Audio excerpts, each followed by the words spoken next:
인생은 늦어도 된다. 멈추지만 않으면 됩니다. 그날 저는 제 인생이 끝났다고 생각했습니다. 손에 쥐어지내고 통지서를 보며 눈물이 왈칵 쏟아졌죠. 하루 10시간씩 일하고 받는 월급 40달러. 그것도 이제 끝이라니. 7 동생들의 얼굴이 눈앞에 아른거렸습니다. 막내는 아직 초등학생이었고 아버지는 병으로 누워 계셨으니까요. 타슈켄트 빈민가, 겨울이면 수돗물도 얼어붙는 그곳에서 저희 가족이 살아남으려면 제 월급이 전부였습니다. 그런데 왜 해고냐고요? 뇌물을 거절했다는 이유였습니다. 정직하게 살았을 뿐인데 그게 죄가 되는 나라. 그때 저는 생각했습니다. 이 나라에서 정직한 사람은 살아남을 수 없구나. 당신이라면 그 순간 무엇을 선택하셨겠습니까? 본 영상은 스토리를 재구성한 이야기입니다. 구독과 좋아요는 구독자님께 행운을 드립니다. 어디서 시청하고 계신지 지역을 댓글로 남겨주세요. 저는 나르 기자입니다. 24살 우즈베키스탄 타슈켄트에서 태어나고 자랐습니다. 저희 집은 도시 외곽 빈민가에 있었어요. 벽돌집이라고 부르기도 민망한 시멘트 블록 몇 개로 대충 쌓아 올린 집이었죠. 겨울이면 틈새로 바람이 쌩쌩 들어왔고 여름엔 숨이 막힐 정도로 더웠습니다. 저는 7남매 중 맏이었습니다. 아버지는 공장에서 일하시다가 기계에 손을 다치셨어요. 그 후로 제대로 된 일을 못하셨죠. 어머니는 시장에서 채소를 팔았지만 그것만으로는 9 식구가 먹고 살기 빠듯했습니다. 제가 고등학교를 졸업하던 해 집안 형편은 더 나빠졌어요. 동생들 학비를 내야 했고 아버지 병원비도 만만치 않았으니까요. 그래서 저는 대학을 포기했습니다. 대신 세관에서 일하는 먼 친척의 도움으로 공항세관 사무실에 취직했죠. 월급은 40달러. 우즈베키스탄 평균 임금보다도 낮았지만 그래도 정부 기관이니 안정적이라고 생각했습니다. 저는 매일 새벽 5시에 일어났습니다. 집에서 공항까지 버스를 2번 갈아타야 했거든요. 1시간 반을 꼬박 달려가서 아침 7시부터 저녁 6시까지 일했어요. 점심시간은 30분. 그마저도 제대로 먹지 못할 때가 많았습니다. 일이 밀리면 저녁 8시, 9시까지 남아 있어야 했죠. 세관 일은 생각보다 복잡했습니다. 외국에서 들어오는 화물을 검사하고 서류를 확인하고 세금을 매기는 일이었어요. 처음엔 아무것도 몰라서 실수투성이었죠. 그럴 때마다 상사한테 혼났습니다. 하지만 저는 포기하지 않았어요. 집에 돌아가면 동생들이 기다리고 있었으니까요. 그렇게 3년이 흘렀습니다. 21살부터 24살까지. 저는 세관 업무에 능숙해졌고 주변 동료들도 제 실력을 인정해줬어요. 하지만 월급은 여전히 40달러였습니다. 물가는 계속 올랐는데 말이죠. 어느 날 출근길 버스 안에서 문득 생각했습니다. 저는 평생 이렇게 살아야 하는 걸까? 동생들 뒷바라지하고 부모님 병수발 들고 그러다 나이 들어서 죽는 걸까? 꿈이 뭐냐고 물으면 저는 뭐라고 대답해야 할까요? 그때 창밖으로 비행기 한 대가 날아가는 게 보였습니다. 어디로 가는 비행기일까? 저 안에 탄 사람들은 어떤 삶을 살고 있을까? 문득 궁금해졌어요. 그리고 부러웠습니다. 저도 언젠가 저 비행기를 타고 어디론가 떠날 수 있을까요? 그런 생각을 하며 공항에 도착했습니다. 평범한 하루가 시작되는 줄 알았죠. 하지만 그날 제 인생을 바꿀 사건이 일어났습니다. 그날 오전 한국에서 온 화물이 들어왔습니다. 전자제품이었어요. 저는 늘 하던 대로 서류를 확인하고 상자를 열어 내용물을 검사했죠. 그런데 뭔가 이상했습니다. 서류에 적힌 품목과 실제 물건이 달랐거든요. 제 옆에 있던 상사가 다가왔습니다. 괜찮아, 그냥 통과시켜. 상사는 귓속말로 말했어요. 저는 고개를 저었습니다. 하지만 서류가 틀렸는데요. 신경 쓰지 마. 이미 처리된 거야. 상사의 목소리에 짜증이 섞여 있었어요. 저는 그때 알았습니다. 이건 뇌물을 받고 눈 감아준 거니구나. 저는 침을 삼켰습니다. 어떻게 해야 할까요? 그냥 모른 척하면 편할 텐데. 하지만 제 양심이 허락하지 않았어요. 저는 조용히 말했습니다. 죄송하지만 규정대로 처리하겠습니다. 상사의 얼굴이 굳어졌습니다. 너 지금 뭐라고 했어? 규정을 따라야죠. 서류가 틀렸으니 재검사가 필요합니다. 그 순간 상사가 제 팔을 꽉 잡았어요. 네가 감히 내 말을 거역해? 목소리가 낮았지만 분노가 느껴졌습니다. 주변 동료들이 저를 쳐다봤어요. 모두 불안한 표정이었죠. 저도 무서웠습니다. 하지만 물러설 수 없었어요. 저는 제 일을 하는 겁니다. 상사는 비웃었습니다. 좋아, 내 맘대로 해봐. 후회하게 될 거야. 그리고 돌아섰어요. 저는 떨리는 손으로 재검사 서류를 작성했습니다. 그날 오후 화물 주인이 찾아왔어요. 한국 남자였습니다. 키가 크고 정장을 단정하게 입은 40대 중반쯤 되어 보이는 분이었죠. 그분은 유창한 러시아어로 말했습니다. 제 화물에 문제가 있다고 들었습니다. 저는 고개를 끄덕였어요. 네, 서류와 실제 품목이 일치하지 않아서요. 그분은 서류를 꼼꼼히 살펴봤습니다. 그리고 한숨을 쉬었죠. 아, 실수가 있었네요. 죄송합니다. 정정 서류를 다시 제출하겠습니다. 저는 놀랐습니다. 화를 내거나 뇌물을 주려는 게 아니었어요. 그냥 순순히 인정하고 바로잡으려는 거였죠. 며칠 정도 걸릴까요? 그분이 물었습니다. 저는 대답했어요. 정정 서류가 접수되면 이틀 안에 처리됩니다. 알겠습니다. 감사합니다. 그분은 고개를 숙이고 나갔어요. 저는 그분의 뒷모습을 바라봤습니다. 뭔가 다르다는 느낌이 들었어요. 이 사람은 정직하구나. 사흘 후 그분이 다시 왔습니다. 정정된 서류를 들고요. 저는 꼼꼼히 확인했고 이번엔 문제가 없었어요. 화물 통관을 승인했습니다. 수고하셨습니다. 그분이 웃으며 말했어요. 그리고 명함을 하나 건넸죠. 혹시 나중에 도움이 필요하시면 연락하세요. 명함에는 박성진이라는 이름이 적혀 있었습니다. 직함은 무역회사 대표였어요. 저는 명함을 주머니에 넣었습니다. 설마 제가 이분한테 연락할 일이 있을까 싶었죠. 하지만 그때는 몰랐습니다. 이 명함 한 장이 제 인생을 완전히 바꿔놓을 거라는 걸요. 그날 이후 제 일상이 조금씩 무너지기 시작했습니다. 먼저 업무 배정이 달라졌어요. 원래 제가 맡던 중요한 화물 검사 업무에서 배제됐죠. 대신 서류 정리 같은 단순 작업만 맡겨졌습니다. 동료들도 저를 피했어요. 점심시간에 같이 밥 먹던 친구들이 슬금슬금 자리를 피했습니다. 복도에서 마주치면 눈인사도 안 하고 지나갔죠. 저는 이유를 알았어요. 상사가 저를 찍었으니까요. 한 달쯤 지났을 때 급여 명세서를 받았습니다. 월급이 $30로 줄어 있었어요. $10가 깎인 거죠.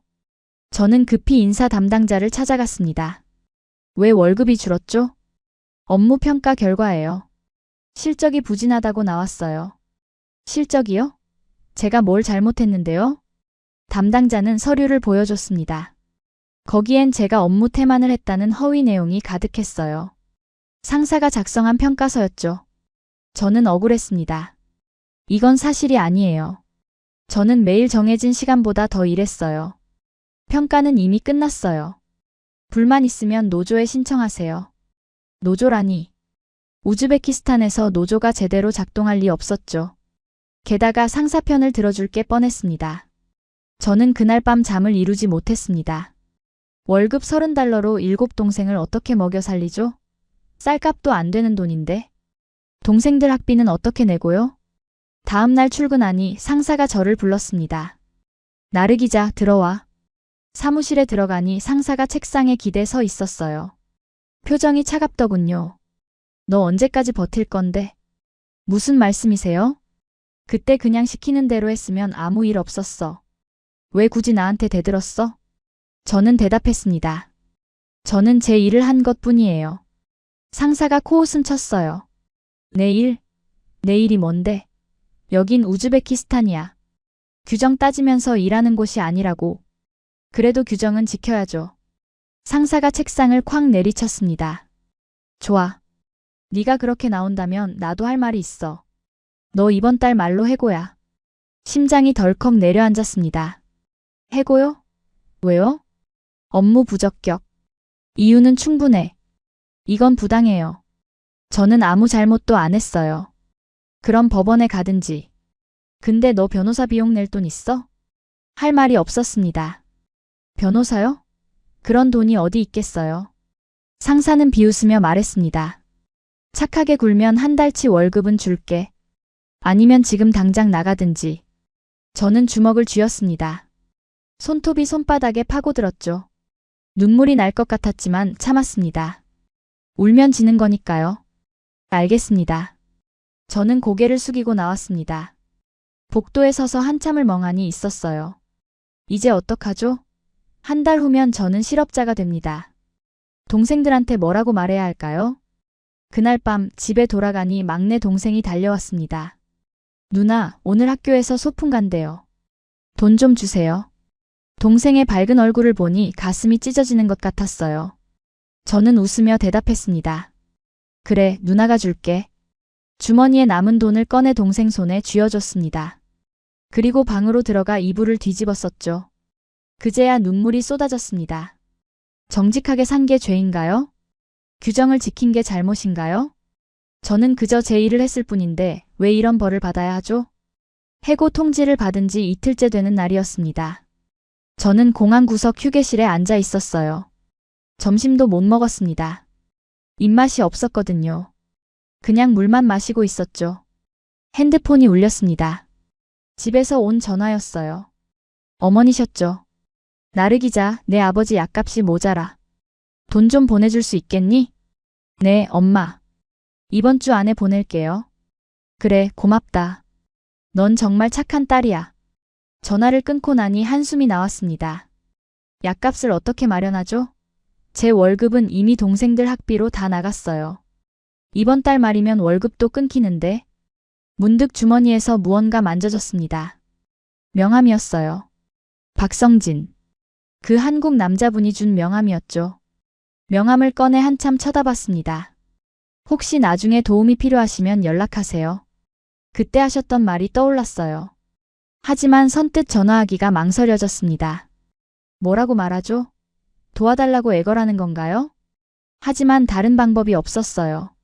저는 떨리는 손으로 전화를 걸었습니다. 신호음이 3번 울렸죠. 그리고 익숙한 목소리가 들렸어요. 여보세요?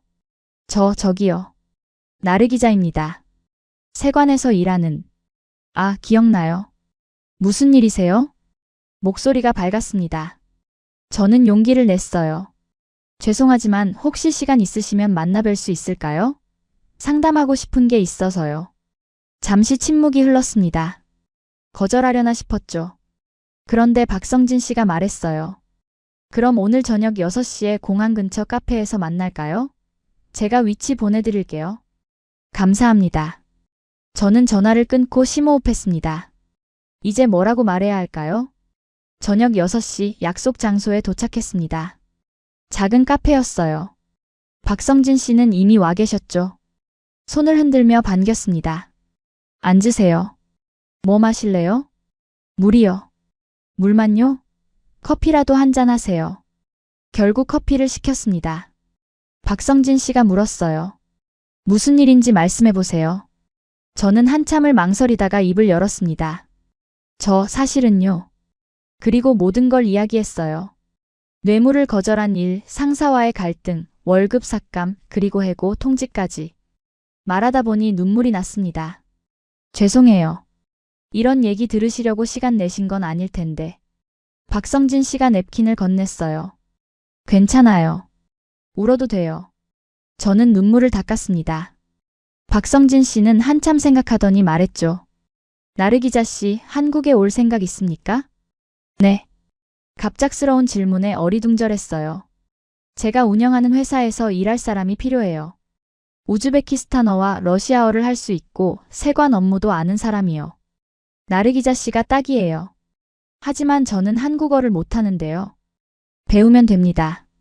회사에서 지원해 줄게요. 월급은 얼마나 되나요? 한화로 150만 원 정도요. 우즈베키스탄 돈으로 치면 1000달러 정도 됩니다. 1000달러요? 저는 귀를 의심했습니다. 지금 받는 월급의 25배였어요. 정말요? 진짜예요. 거짓말 아니에요. 왜 저한테 그런 제안을 하시는 거예요? 박성진 씨가 미소 지었습니다. 나르 기자 씨는 정직한 사람이에요. 제가 세관에서 일하는 사람들을 많이 봤는데 대부분 뇌물을 받더라고요. 근데 나르 기자 씨는 달랐어요. 규정을 지키려고 했죠. 그런 사람이 필요해요. 저는 아무 말도 할 수 없었습니다. 한번 생각해 보세요. 급하게 결정할 필요 없어요. 일주일 후에 다시 연락 주세요. 박성진 씨는 자리에서 일어났습니다. 저는 멍하니 앉아 있었어요. 한국이라니. 한 번도 가본 적 없는 나라. 말도 모르고 아는 사람도 없는 곳. 거기 가서 살 수 있을까요? 하지만 동시에 생각했습니다. 여기 남아있으면 뭐가 달라질까요? 해고당하고 백수되고 가족들한테 짐만 되는 거죠. 차라리 도전해보는 게 낫지 않을까요? 그날 밤 저는 잠을 설쳤습니다. 한국, 한국, 한국. 그 단어가 머릿속을 떠나지 않았어요. 일주일이 지났습니다. 저는 결심했어요. 한국에 가기로요. 더 이상 망설일 이유가 없었습니다. 여기 남아있어봤자 미래가 없었으니까요. 박성진 씨한테 전화했습니다. 가겠습니다. 한국에 가겠어요. 잘 생각하셨어요. 제가 비자 준비 도와드릴게요. 감사합니다. 전화를 끊고 나니 가슴이 두근거렸어요. 설렘인지 두려움인지 구분이 안 됐죠. 가장 힘든 건 가족들한테 말하는 거였습니다. 저녁 식사 자리에서 어머니와 아버지 앞에 앉았어요. 동생들도 다 모였죠. 엄마, 아빠, 할 말이 있어요. 모두가 저를 쳐다봤습니다. 저는 숨을 깊이 들이쉬고 말했어요. 저 한국에 가려고요. 어머니의 얼굴이 굳었습니다. 한국? 왜 거기를 가? 일자리가 생겼어요. 월급도 여기보다 훨씬 많이 준대요. 얼마나 받는데? $1,000요. 아버지가 눈을 크게 떴습니다. $1,000? 그게 진짜냐? 네, 진짜예요. 그리고 저 이번 달 말에 여기서 해고돼요. 남아있어도 할 일이 없어요. 어머니가 눈물을 글썽였습니다. 그래도 한국은 너무 멀잖아. 언제 볼 수 있는데? 1년에 한 번은 올 수 있어요. 그리고 매달 돈 보낼게요. 엄마, 아빠 걱정 마세요. 막내 동생이 울기 시작했어요. 누나, 가지 마. 나 혼자 어떡해. 가슴이 미어졌습니다. 하지만 참아야 했어요. 누나가 돈 많이 벌어서 너 좋은 학교 보내줄게. 응. 아버지가 한숨을 쉬었습니다. 네가 결정했으면 가거라. 아빠도 내 나이 때 혼자 다른 도시로 일하러 갔었다. 젊을 때 고생은 사서도 한다고 하잖아. 고맙습니다, 아빠. 어머니는 끝까지 눈물을 흘렸지만 결국 허락해 주셨어요. 한 달 동안 비자 준비를 했습니다. 박성진 씨가 모든 걸 도와줬어요. 서류 작성, 면접 준비, 심지어 항공권까지. 저는 정말 운이 좋은 사람이라고 생각했죠. 출국 전날 밤 가족들과 마지막 저녁을 먹었습니다. 어머니가 제가 좋아하는 플로브를 만들어 주셨어요. 우즈베키스탄 전통 볶음밥이죠. 밥 한 숟가락을 먹는데 눈물이 났습니다. 엄마, 맛있어요. 그래, 많이 먹어라. 식사를 마치고 어머니가 제 손을 잡았습니다. 나르기자, 한국 가서 힘들면 언제든지 돌아와. 여긴 내 집이야. 네, 엄마. 알고 있어요. 다음 날 아침 공항으로 가는 버스에 올랐습니다. 가족들이 다 나와서 배웅해줬어요. 막내 동생은 끝까지 울었죠. 버스가 출발하자 창문 너머로 손을 흔들었습니다. 잘 있어. 건강해. 가족들의 모습이 점점 작아졌어요. 그리고 사라졌죠. 저는 눈물을 닦았습니다. 돌아보지 않기로 했어요. 앞만 보고 가야 했으니까요. 공항에 도착하니 박성진 씨가 기다리고 있었습니다. 준비됐어요? 네. 한국 가면 처음엔 힘들 거예요. 하지만 잘 이겨낼 수 있을 거예요. 감사합니다. 정말 감사합니다. 비행기에 탑승했습니다. 창밖으로 타슈켄트 시내가 보였어요. 24년을 살았던 도시. 이제 떠나는 거죠. 비행기가 이륙했습니다. 몸이 뜨는 느낌이 이상했어요. 저는 창밖을 바라봤습니다. 구름 위로 올라가니 세상이 하얗게 변했어요. 마치 새로운 세상으로 가는 것 같았죠. 한국, 저를 받아주세요. 인천공항에 도착했을 때 시간은 새벽 5시였습니다. 비행기에서 내리니 추웠어요. 우즈베키스탄보다 더 차가운 공기였죠. 입국 심사를 받고 짐을 찾고 밖으로 나왔습니다. 박성진 씨가 차를 가지고 나와 있었어요. 잘 왔어요. 피곤하죠? 좀요. 회사가 충북 음성에 있어요. 지금 가면 2시간쯤 걸릴 거예요. 차에서 좀 쉬세요. 차에 탔습니다. 고속도로를 달리는데 창밖 풍경이 신기했어요. 가로등이 빽빽이 서 있었고 도로는 깨끗했습니다. 차들도 질서정연하게 달렸죠. 신호를 어기는 차가 하나도 없었어요. 한국은 다 이렇게 깨끗해요? 제가 물었습니다. 박성진 씨가 웃었어요. 뭐 대부분은요. 익숙해지면 당연하게 느껴질 거예요. 음성에 도착하니 해가 떠 있었습니다. 회사 기숙사로 안내받았어요. 작은 원룸이었지만 제게는 궁전 같았습니다. 깨끗한 침대, 책상, 옷장, 그리고 개인 화장실까지. 여기서 지내면 돼요. 월세는 회사에서 내줄 거예요. 정말요? 감사합니다. 오늘은 쉬고 내일부터 출근하세요. 한국어 수업도 받을 수 있으니까 걱정 마세요. 박성진 씨가 나가고 저는 방 안을 둘러봤습니다. 창문을 열었어요. 밖에는 작은 공원이 보였죠. 아이들이 뛰어놀고 노인들이 산책하고 있었습니다. 평화로워 보였어요. 저는 침대에 누웠습니다. 눈을 감으니 피곤이 몰려왔어요. 그대로 잠들었죠. 다음 날 아침 출근했습니다. 회사는 작은 무역 사무실이었어요. 직원이 5명쯤 있었고 모두 친절하게 인사해줬습니다. 안녕하세요. 나르 기자예요. 잘 부탁드려요. 한국어는 서툴렀지만 다들 알아들었어요. 어서 와요. 힘들면 언제든지 말해요. 고맙습니다. 제 업무는 우즈베키스탄과 한국 간 무역 서류를 처리하는 거였어요. 익숙한 일이었죠. 하지만 한국 시스템은 달랐습니다. 모든 게 컴퓨터로 처리됐어요. 서류도 디지털이었고 결제도 온라인이었죠. 처음엔 헷갈렸지만 동료들이 하나하나 알려줬습니다. 이렇게 클릭하고 여기에 입력하면 돼요. 아, 이렇게요? 네, 맞아요. 잘하시네요. 칭찬을 들으니 기분이 좋았습니다. 일주일이 지났습니다. 한국 생활에 조금씩 적응하고 있었어요. 한국어 수업도 시작했죠. 선생님은 친절한 50대 여자분이었습니다. 한국어는 어때요? 어려워요? 조금요.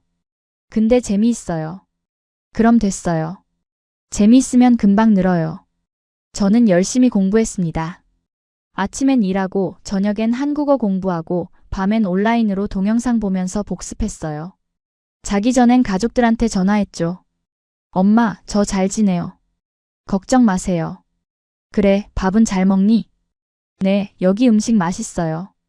김치라는 게 있는데 처음엔 매웠는데 이제 괜찮아요. 그래, 건강 챙기고. 네, 엄마도요. 첫 월급을 받았을 때는 눈물이 날 뻔했습니다. 150만 원. 우즈베키스탄 돈으로 $1000가 넘었어요. 제 손에 이렇게 큰 돈이 들어온 건 처음이었죠. 저는 그중 80만 원을 가족한테 보냈습니다. 나머지는 생활비와 저축으로 나눴어요. 처음으로 제 미래를 위해 돈을 모을 수 있었습니다. 어머니한테서 전화가 왔어요. 나르 기자, 돈 받았다. 고맙다. 내 덕분에 막내 학원 보낼 수 있겠어. 다행이에요, 엄마. 다음 달에도 보낼게요. 네가 효녀야. 정말. 전화를 끊고 나니 뿌듯했습니다. 한국에 온 게 잘한 선택이었구나. 이곳에서 저는 가족을 도울 수 있었어요. 그리고 제 삶도 바꿀 수 있었죠. 한국에 온 지 석 달쯤 됐을 때였습니다. 업무에도 익숙해지고 한국어도 많이 늘었어요. 간단한 대화는 할 수 있었죠. 동료들과도 친해졌습니다. 그런데 그날 큰 실수를 했어요. 중요한 서류를 잘못 작성한 겁니다. 수출 신고서에 품목 코드를 틀리게 입력했죠. 그 바람에 통관이 지연됐어요. 박성진 사장님한테 보고하러 갔습니다. 손이 떨렸어요. 우즈베키스탄에서는 이런 실수하면 당장 해고였으니까요. 사무실 문을 두드렸습니다. 들어오세요. 안으로 들어가니 사장님이 서류를 보고 계셨어요. 무슨 일이에요? 사장님, 죄송합니다. 제가 실수했어요. 그리고 상황을 설명했죠.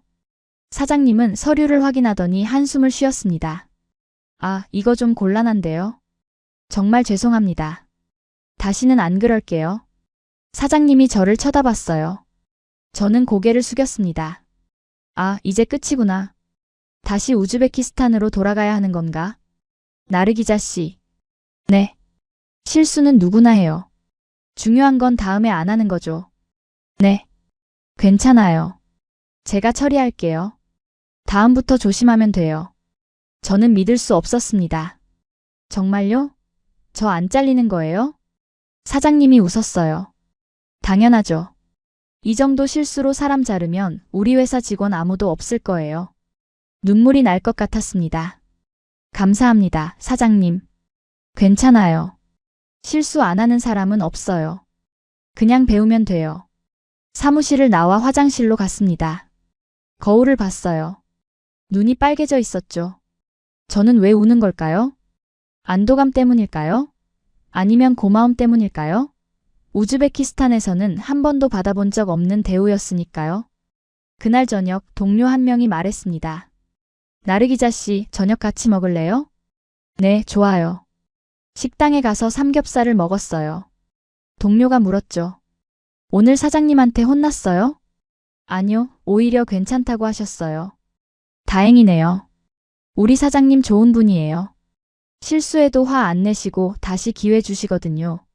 정말 감사한 분이에요. 한국이 어때요? 살만해요? 네, 좋아요.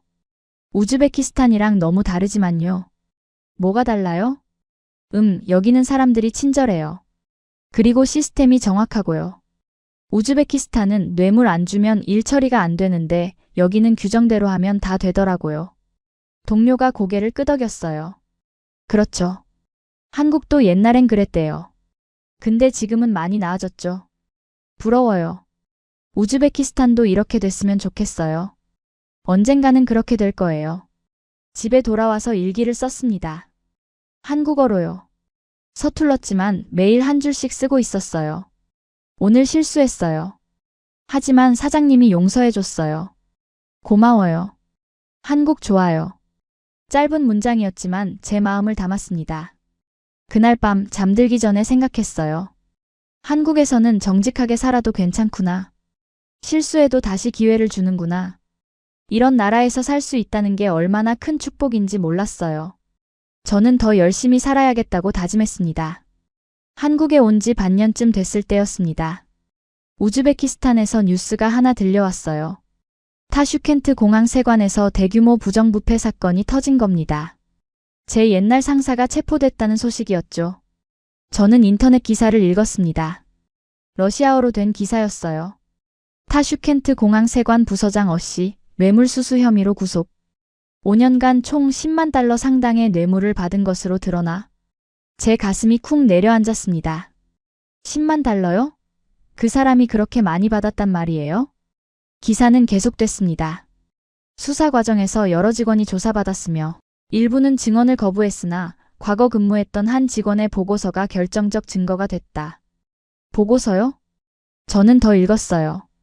해당 직원은 재직 중 여러 차례 부정행위를 보고했으나 상사의 압력으로 해고당한 것으로 알려졌다.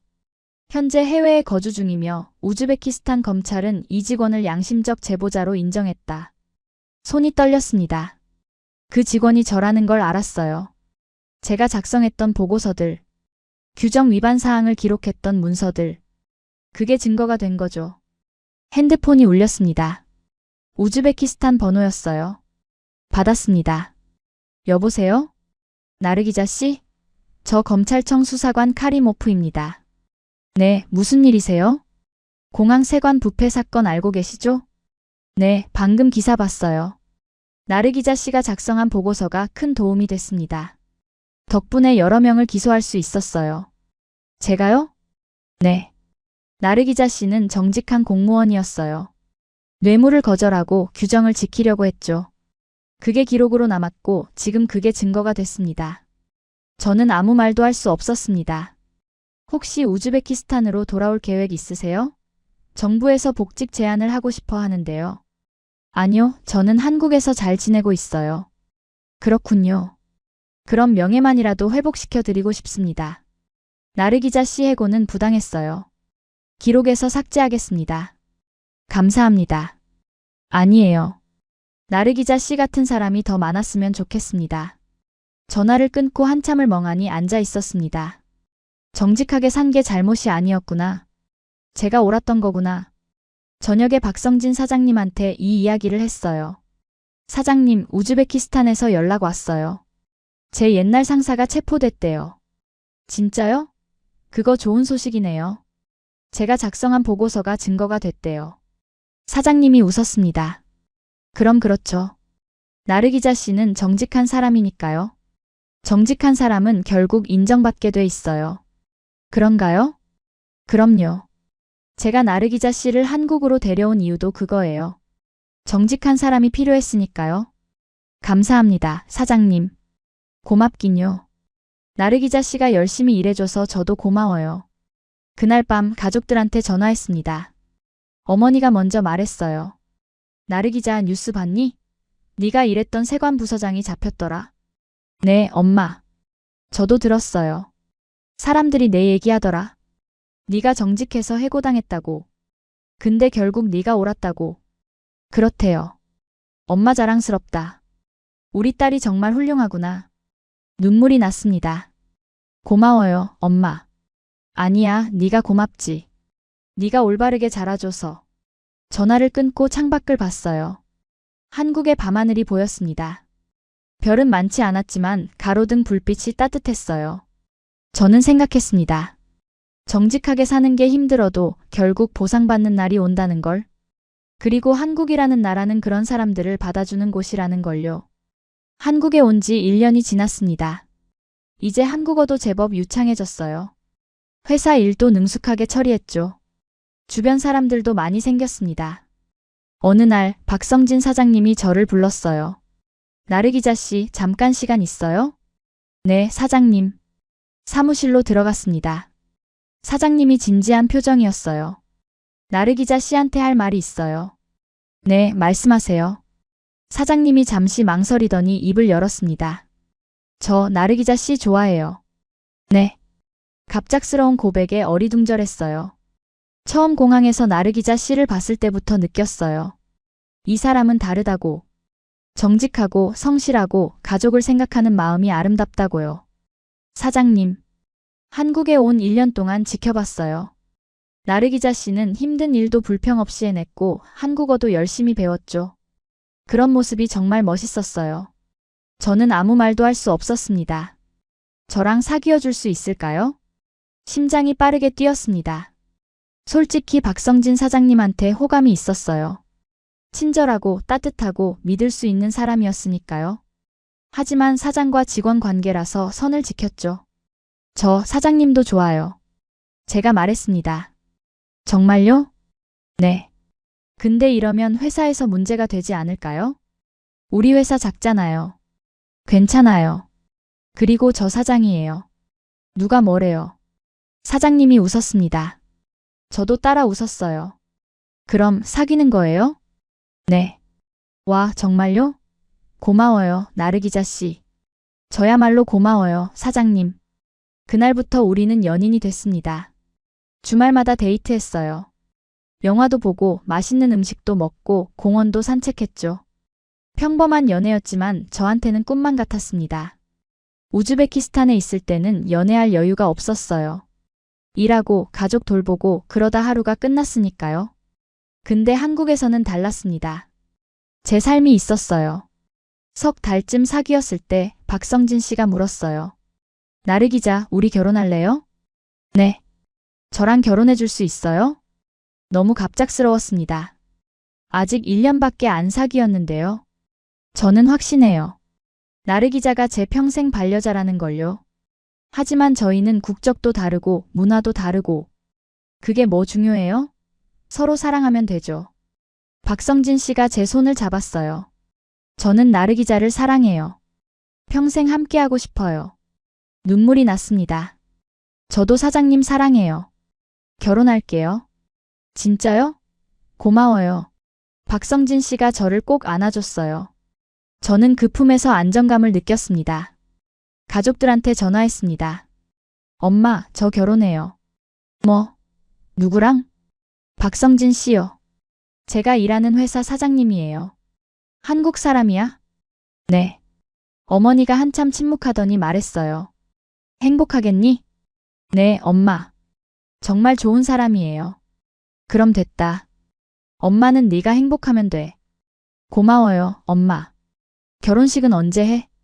아직 안 정했어요. 한국에서 할 거예요. 그래, 엄마도 갈게. 꼭 갈게. 네, 엄마. 꼭 오세요. 준비를 시작했습니다. 한국식 결혼식과 우즈베키스탄식 결혼식을 섞기로 했어요. 두 문화를 존중하는 거죠. 박성진 씨 부모님도 만났습니다. 처음엔 걱정했어요. 외국인 며느리를 받아들일까 싶었죠. 하지만 부모님은 따뜻하게 맞아줬습니다. 어서 와요, 나르 기자. 아들한테 많이 들었어요. 안녕하세요, 어머님. 저 나르 기자예요. 우리 아들 잘 부탁해요. 네, 잘할게요. 시어머니가 제 손을 잡았어요. 힘들었죠? 먼 나라에서 혼자 와서. 괜찮았어요. 좋은 사람들을 많이 만났으니까요. 우리 가족이 됐으니까 이제 외롭지 않을 거예요. 눈물이 날 것 같았습니다. 감사합니다, 어머님. 결혼식 날이 다가왔습니다. 음성에 있는 작은 한옥 예식장에서 하기로 했어요. 한국 전통 방식으로 하되 우즈베키스탄 음악과 춤도 넣기로 했죠. 우즈베키스탄에서 가족들이 왔습니다. 어머니, 아버지, 그리고 동생 셋이 한국에 왔어요. 공항에서 만났을 때 모두 울었습니다. 나르 기자. 엄마. 오랜만에 아는 어머니는 여전히 따뜻했어요. 잘 지냈니? 네, 엄마. 정말 잘 지냈어요. 많이 예뻐졌구나. 그래요? 응, 행복해 보여. 가족들을 집에 데려왔어요. 박성진 씨 부모님과도 인사시켰죠. 언어는 통하지 않았지만 마음은 통했습니다.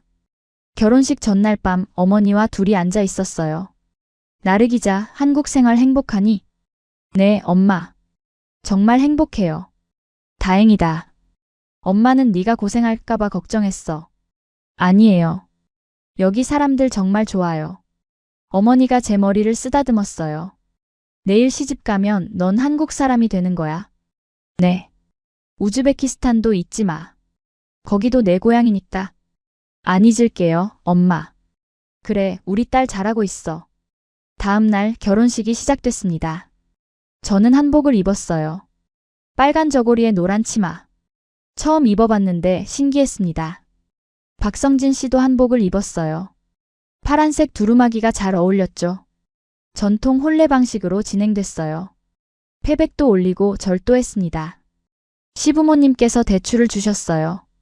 아들 많이 낳아라. 웃음이 나왔습니다. 네, 어머님. 우즈베키스탄 음악이 흘러나왔어요. 가족들이 준비한 깜짝 공연이었죠. 전통 춤을 췄습니다. 하객들이 박수 쳤어요. 저도 따라 춤을 췄어요. 어린 시절 배웠던 춤이었죠. 몸이 기억하고 있었습니다. 아버지가 단상에 올라 말씀하셨어요. 통역을 통해 전달됐습니다. 저는 오늘 제 딸을 한국에 보냅니다. 박성진 사위님, 제 딸을 나라처럼 지켜주십시오. 우즈베키스탄에서 한국까지 먼 길을 왔습니다. 이제 제 딸은 한국 사람입니다. 부탁드립니다. 아버지 목소리가 떨렸어요. 저도 울컥했습니다. 박성진 씨가 대답했어요. 네, 장인어른. 평생 나르 기자를 사랑하고 지키겠습니다. 하객들이 박수를 쳤습니다. 식이 끝나고 피로연을 했어요. 우즈베키스탄 음식과 한국 음식이 함께 나왔습니다. 플로브도 있었고 삼겹살도 있었죠. 사람들이 맛있게 먹었어요. 이거 뭐예요? 우즈베키스탄 볶음밥이에요. 플로브라고 해요. 오, 맛있네요.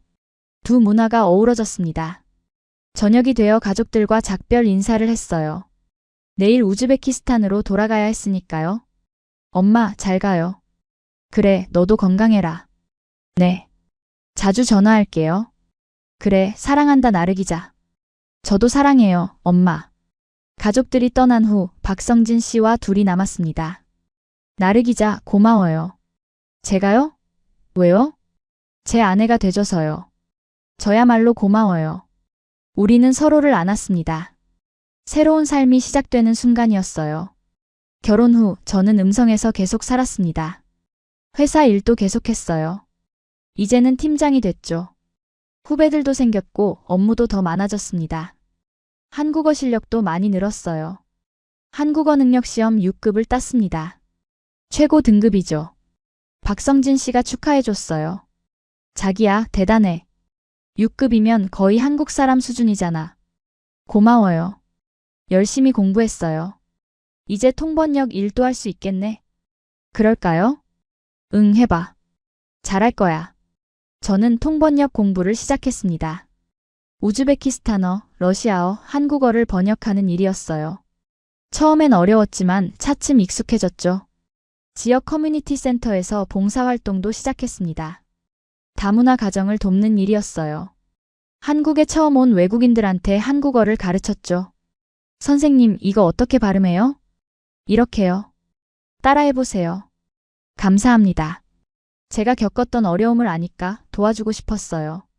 1년쯤 지나서 임신 소식을 들었습니다. 병원에서 검사받고 나오는데 의사 선생님이 축하한다고 하셨어요. 임신하셨어요. 축하드려요. 정말요? 네, 6주 정도 됐네요. 집에 와서 박성진 씨한테 말했어요. 자기야, 나 임신했어. 진짜? 우리 아기? 응. 박성진 씨가 저를 번쩍 안아 올렸습니다. 와, 정말? 고마워. 나도 고마워.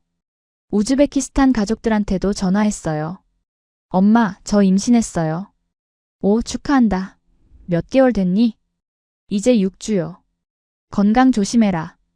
입덧은 어떠니? 아직 괜찮아요. 그래, 몸 잘 챙겨. 네, 엄마. 임신 기간 동안 박성진 씨가 잘 챙겨줬어요. 입덧할 때 등을 쓰다듬어주고 먹고 싶은 거 사다 주고 병원도 같이 갔죠. 자기야, 오늘은 뭐 먹고 싶어? 플로브. 우즈베키스탄 볶음밥? 알았어.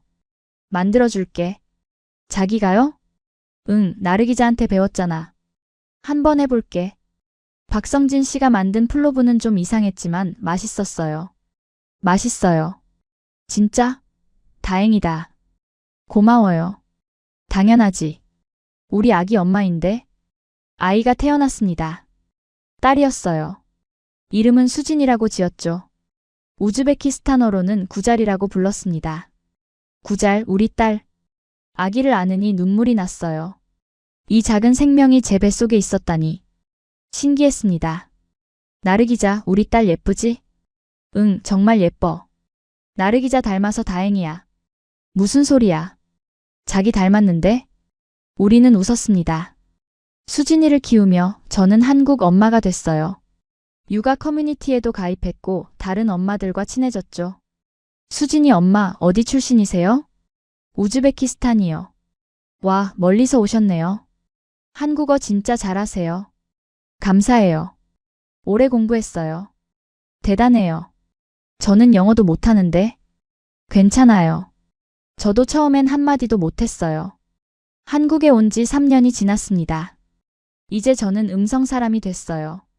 동네 사람들이 인사하고 마트 주인도 알고 단골 식당도 생겼죠.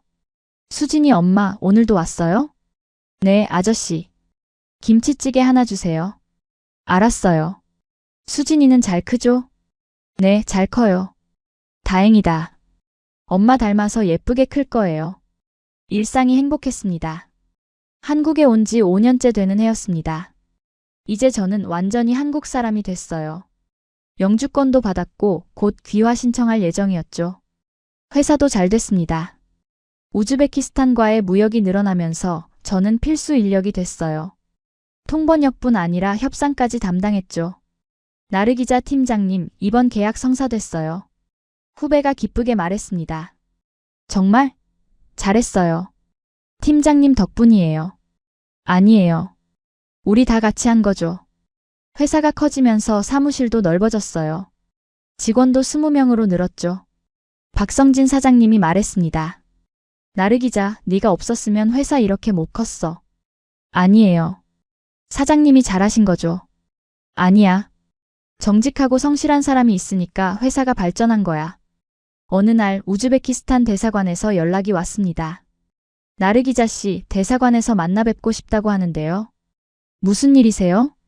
가서 얘기 들어보세요. 서울 대사관으로 갔습니다. 대사님이 직접 맞아주셨어요. 나르 기자 씨, 반갑습니다. 대사님, 안녕하세요. 앉으세요. 오늘 모신 이유가 있어요. 네, 말씀하세요. 우즈베키스탄 정부에서 나르기자 씨한테 표창을 주고 싶어 합니다. 표창이요? 네. 해외에서 조국의 명예를 높이고 양국 간 무역 발전에 기여한 공로로요. 저는 놀랐습니다. 저 같은 사람이요? 네. 나르기자 씨는 정직하게 일했고 그게 결국 우즈베키스탄의 이미지를 좋게 만들었어요. 한국 사람들이 우즈베키스탄 사람들을 좋게 보게 됐죠. 감사합니다. 다음 달에 우즈베키스탄 독립기념일 행사 때 수여식이 있을 거예요. 참석해 주실 수 있나요? 물론이죠. 행사 날 가족들과 함께 갔습니다. 박성진 씨와 수진이도 같이요. 대사관에는 많은 사람이 모여 있었어요. 제 이름이 호명됐습니다. 나르기자 박. 무대에 올라갔어요. 대사님이 표창장을 주셨습니다. 축하합니다. 우즈베키스탄의 자랑스러운 딸입니다. 감사합니다. 박수가 터져나왔어요. 객석에서 박성진 씨가 환하게 웃고 있었죠. 행사가 끝나고 집으로 가는 길 차 안에서 박성진 씨가 말했습니다. 자기야, 자랑스러워. 고마워. 정직하게 살았더니 이렇게 상도 받네. 그러게요. 신기해요. 신기한 게 아니라 당연한 거야. 착하게 살면 복 받는 법이야. 집에 도착해서 표창장을 벽에 걸었습니다. 수진이가 물었어요. 엄마, 이게 뭐예요? 엄마가 열심히 일해서 받은 상이야. 엄마 대단해요. 고마워, 수진아.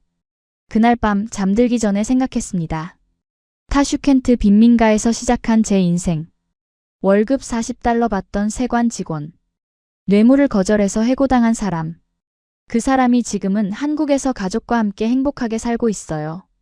회사에서 인정받고 나라에서 상도 받았죠. 이 모든 게 정직하게 살았기 때문이에요. 규정을 지키고 옳은 일을 했기 때문이죠.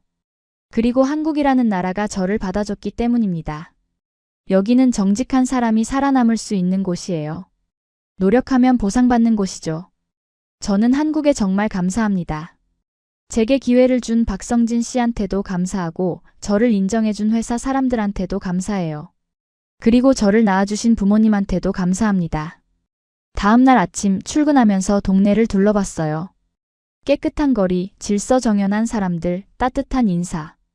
이 모든 게 제 일상이 됐어요. 저는 한국 사람입니다. 우즈베키스탄에서 태어났지만 한국에서 다시 태어났어요. 이곳이 제 집이고 이 사람들이 제 가족이에요. 지금은 한국에 온 지 10년이 됐습니다. 수진이는 초등학교 3학년이 됐어요. 한국어도 잘하고 우즈베키스탄어도 조금 해요. 두 문화를 다 아는 아이로 키우고 있죠. 회사는 더 커졌습니다. 이제는 중앙아시아 전체와 무역하는 회사가 됐어요.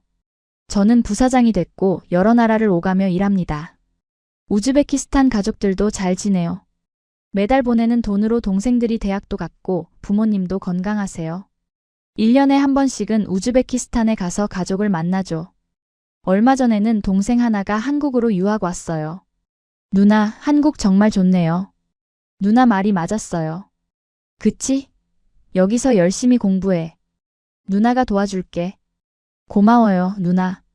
저는 제 경험을 나누고 싶어서 강연도 시작했습니다. 다문화 가정, 이주 여성들한테 이야기해요. 저는 우즈베키스탄에서 월급 40달러 받던 세관 직원이었어요. 뇌물을 거절했다가 해고당했죠. 하지만 정직하게 살았더니 한국이 저를 받아줬어요. 지금은 행복합니다. 여러분도 할 수 있어요. 정직하게 열심히 사세요. 한국은 그런 사람을 인정해주는 나라예요. 사람들이 눈물을 흘리며 들어요. 희망을 얻었어요. 저도 할 수 있을 것 같아요. 그런 말을 들을 때마다 뿌듯합니다. 제가 겪은 일이 누군가한테 도움이 된다니까요. 오늘도 저는 회사에 출근합니다. 가족과 아침을 먹고 수진이를 학교에 데려다주고 회사로 가죠. 평범한 일상이지만 저한테는 기적 같은 하루하루예요. 한국에 와서 배운 게 있어요. 정직함은 결국 보상받는다는 것, 노력하면 인정받는다는 것, 그리고 좋은 사람들과 함께하면 행복하다는 것.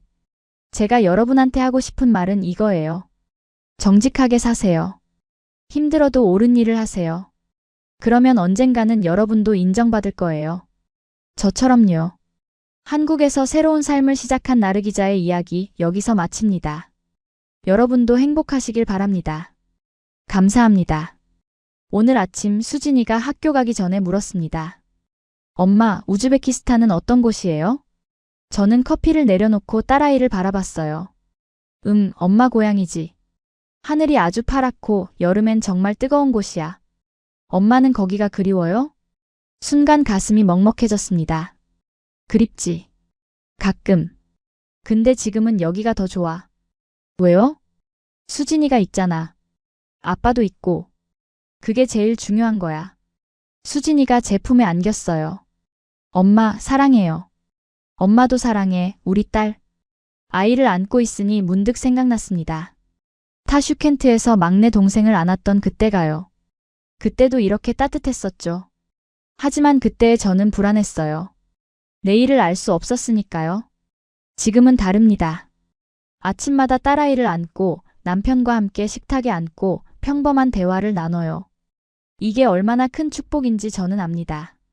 수진이를 학교에 데려다주고 돌아오는 길에 공원을 지나쳤어요. 벤치에 앉아 잠시 쉬었죠. 아침 햇살이 따스했습니다. 이 공원은 제가 한국에 처음 왔을 때 매일 산책하던 곳이에요. 그때는 모든 게 낯설었죠. 사람들이 뭐라고 말하는지도 몰랐고 어디로 가야 할지도 몰랐어요. 지금은 이 동네 구석구석을 다 알아요. 저기 모퉁이에 있는 빵집 아저씨도 알고 매일 조깅하는 할머니도 압니다. 마트 계산대 언니도 제 이름을 알아요. 수진이 엄마, 오늘도 출근해요? 네, 언니. 다녀올게요. 이런 일상이 좋습니다. 누군가 제 이름을 불러주고 제가 어디 소속되어 있다는 느낌. 우즈베키스탄에서는 가족 외에는 저를 진짜로 아는 사람이 없었어요. 그냥 월급 받으러 출근하는 직원 중 한 명일 뿐이었죠. 회사에 도착했습니다. 사무실 문을 열고 들어가니 직원들이 인사했어요. 부사장님, 안녕하세요. 응, 잘 지냈어요? 네. 제자리에 앉아 컴퓨터를 켰습니다. 이메일이 쌓여 있었어요. 우즈베키스탄 거래처에서 온 메일도 있었죠. 러시아어로 된 메일을 읽으니 옛날 생각이 났습니다. 세관 사무실에서 서류를 검토하던 24살의 나르 기자. 손이 떨리면서도 규정을 지키려고 애썼던 그 시절이요. 만약 그때 제가 뇌물을 받았다면 어땠을까요? 아마 지금도 타슈켄트에서 똑같은 일을 하고 있겠죠. 월급 40달러 받으면서 매일 눈치 보면서 양심을 속이면서 살았을 거예요.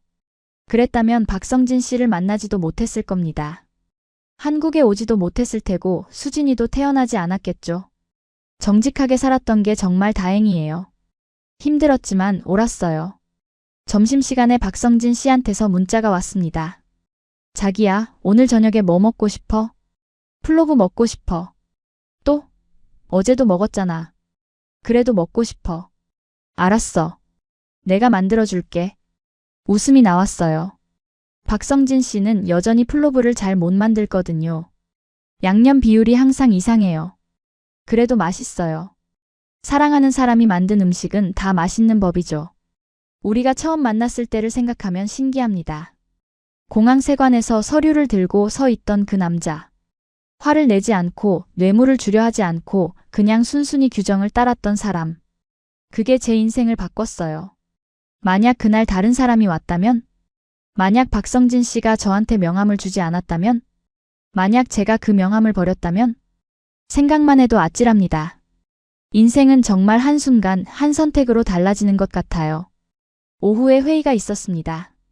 새로운 프로젝트에 대한 논의였어요. 우즈베키스탄에 작은 지사를 만들까 하는 계획이었죠. 부사장님, 타슈켄트에 지사를 내면 어떨까요? 부사장님 고향이기도 하고. 직원이 물었습니다. 저는 고개를 끄덕였어요. 좋은 생각이에요. 한번 검토해 봅시다. 고향에 지사를 낸다니. 24살 때 저한테 말해준다면 믿지 않을 거예요. 한국 회사의 부사장이 되어서 고향에 지사를 연다니요. 하지만 이게 현실입니다. 저는 해냈어요. 회의가 끝나고 혼자 앉아 있었어요. 창밖을 바라보니 음성 시내가 보였습니다. 처음 이곳에 왔을 때는 아무것도 몰랐어요. 어디가 어딘지, 버스는 어떻게 타는지, 음식은 어디서 사 먹는지. 다 낯설었죠. 지금은 달라요. 이 거리의 모든 가게를 알고 지름길도 알고 맛있는 식당도 압니다. 이제는 제가 다른 외국인들한테 알려줄 수 있어요. 여기 김치찌개 맛있어요. 저기 빵집 단팥빵 꼭 드세요. 이 길로 가면 지하철역 가까워요. 이런 걸 알고 있다는 게 얼마나 감사한지 몰라요. 제가 이 땅에 속해 있다는 증거니까요. 퇴근길에 마트에 들렀습니다. 장을 보는데 옆에서 누가 말을 걸었어요. 수진이 엄마 맞죠? 돌아보니 수진이 같은 반 친구 엄마였어요. 아, 네. 안녕하세요. 수진이 우리 애랑 친하던데요. 집에서 맨날 얘기해요. 그래요? 저희 수진이도 친구 얘기 많이 해요. 이번 주말에 우리 집에서 놀게 할까요? 좋아요. 수진이도 좋아할 거예요. 이런 대화가 자연스러워요. 한국 엄마들과 똑같이 육아 이야기하고 학교 이야기하고 동네 이야기해요. 누가 봐도 저는 그냥 평범한 한국 엄마예요. 외모는 조금 다르지만 마음은 똑같죠. 집에 도착하니 박성진 씨가 부엌에서 요리하고 있었어요. 왔어? 조금만 기다려. 거의 다 됐어. 고마워요, 자기. 뭐가 고마워? 당연한 건데. 식탁에 앉아 남편의 뒷모습을 봤습니다. 이 사람이 저를 구해줬어요. 절망 속에 있던 저한테 손을 내밀어준 사람. 한국으로 데려와서 일자리를 주고 사랑을 주고 가정을 만들어준 사람. 제가 무슨 복으로 이런 남편을 만났을까요? 자기야. 응. 사랑해요. 박성진 씨가 돌아보며 웃었어요. 갑자기 왜? 뭔 일 있어? 아니요. 그냥 말하고 싶어서요. 나도 사랑해, 나르 기자. 이 순간이 좋아요. 거창한 게 아니에요. 그냥 집에서 저녁 먹고 가족과 함께 있고 평범한 대화 나누는 것. 이게 제가 원했던 삶이에요. 저녁을 먹고 수진이가 숙제를 했어요. 옆에 앉아서 도와줬죠. 엄마, 이거 어떻게 풀어요? 이렇게 하는 거야. 여기 봐. 아, 알겠어요. 딸아이의 밝은 얼굴을 보니 뿌듯했습니다. 이 아이는 제가 겪었던 고생을 하지 않을 거예요. 학비 걱정 안 하고 굶지 않고 안전한 곳에서 자랄 거예요. 그게 제가 한국에 온 이유 중 하나예요. 제 아이한테는 더 나은 삶을 주고 싶었어요. 그리고 해냈죠. 수진이가 잠들고 박성진 씨와 둘이 거실에 앉았습니다. 자기야, 나 다음 달에 타슈켄트 출장 가야 해. 진짜? 오랜만이네. 응. 지사 설립건 때문에. 가족들 만나겠네. 응, 그것도 기대돼. 부모님께 안부 전해줘. 그럴게. 고향에 간다는 게 설레면서도 복잡해요. 그리워하면서도 동시에 한국이 더 편해요. 이제는 한국이 제 집이 됐으니까요. 우즈베키스탄은 제가 태어난 곳이지만 한국은 제가 다시 태어난 곳이에요. 밤에 혼자 베란다에 나갔습니다. 음성 시내의 야경이 보였어요. 불빛들이 반짝였죠. 저 불빛 하나하나가 누군가의 집이고 누군가의 삶이에요. 그중 하나가 저희 집이고요. 바람이 불었습니다. 차가웠지만 상쾌했어요. 숨을 깊이 들이마셨죠. 이 공기, 이 바람, 이 하늘. 이 모든 게 제 것이에요. 제가 한국 땅을 밟고 있고 한국 공기를 마시고 한국 사람으로 살고 있어요. 핸드폰을 꺼내 사진첩을 열었습니다. 오래된 사진들이 나왔어요. 타슈켄트 빈민가 집 사진, 세관 직원증 사진, 해고 통지서 사진, 인천공항 도착했을 때 사진, 그리고 지금 사진들, 결혼식 사진, 수진이 태어났을 때 사진, 가족 여행 사진, 회사 단체 사진. 정말 많이 변했어요. 사진 속 제 얼굴도 달라졌죠. 처음엔 불안하고 두려운 표정이었는데 지금은 밝고 행복해 보여요. 이게 다 한국 덕분이에요. 이 나라가 저를 받아줬기 때문이죠. 방으로 들어가니 박성진 씨가 자고 있었어요. 옆에 누워 남편의 얼굴을 봤습니다. 주름이 조금 늘었네요. 머리에 흰머리도 보여요. 세월이 흐른 거죠. 하지만 여전히 멋있어요. 이 사람과 함께 늙어간다는 게 감사해요. 수진이 방에 들어가 봤습니다. 딸아이가 곤히 자고 있었어요. 이불을 덮어주고 이마에 키스했죠. 잘 자, 우리 딸. 엄마가 지켜줄게. 저는 수진이한테 더 나은 세상을 물려주고 싶어요. 편견 없는 세상. 정직이 인정받는 세상. 노력이 보상받는 세상. 한국이 그런 곳이니까 이 아이는 그렇게 배우고 자랄 거예요. 침대에 누워 천장을 봤습니다. 내일은 또 어떤 하루일까요? 회사 가서 일하고 동료들 만나고 점심 먹고 퇴근해서 가족과 저녁 먹고 평범한 하루겠죠. 하지만 그 평범함이 제게는 기적이에요. 이런 삶을 살 수 있다는 게요. 눈을 감으니 졸음이 왔습니다. 잠들기 직전 마지막으로 생각했어요. 한국 정말 고마워요. 저를 받아줘서 고마워요. 정직하게 살 수 있게 해줘서 고마워요. 가족을 지킬 수 있게 해줘서 고마워요. 꿈을 이룰 수 있게 해줘서 고마워요. 이 나라에서 살 수 있다는 게 저의 가장 큰 행운이에요. 앞으로도 저는 정직하게 살 거예요. 열심히 일하고 가족을 사랑하고 주변 사람들을 도우며 살 거예요. 그리고 언젠가 수진이가 물어보면 말해줄 거예요. 엄마는 우즈베키스탄에서 왔어. 아무것도 없이 왔지. 하지만 한국이 엄마를 받아줬어. 정직하게 살았더니 한국이 엄마를 인정해줬어. 그래서 지금 우리가 이렇게 행복하게 사는 거야. 너도 정직하게 살아. 그럼 행복해질 거야. 미래가 기대돼요. 수진이가 자라서 어떤 사람이 될지, 회사가 어떻게 발전할지, 우리 가족이 어떤 추억을 더 만들지. 모든 게 기대됩니다. 그리고 확신해요. 한국에서라면 우리의 미래는 밝을 거예요. 정직하게, 열심히, 사랑하며 살면 되니까요. 이 나라는 그런 사람들을 배신하지 않으니까요. 저는 그 증거예요. 타슈켄트 빈민가에서 온 나르 기자. 월급 40달러 받던 세관 직원. 뇌물 거절해서 해고당한 사람. 그 사람이 지금은 한국 회사 부사장이에요. 행복한 아내이고 자랑스러운 엄마예요. 이 모든 게 한국 덕분이에요. 정직함을 지켰더니 한국이 저를 알아봐줬어요. 여러분도 할 수 있어요.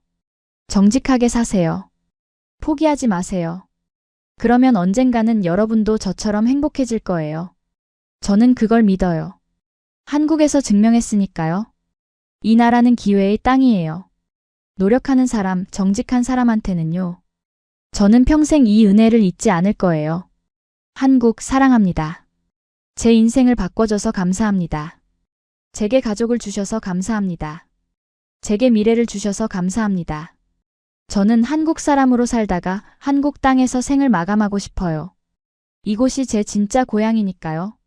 마음의 고향, 영혼의 고향. 한국. 고맙습니다. 정말 고맙습니다.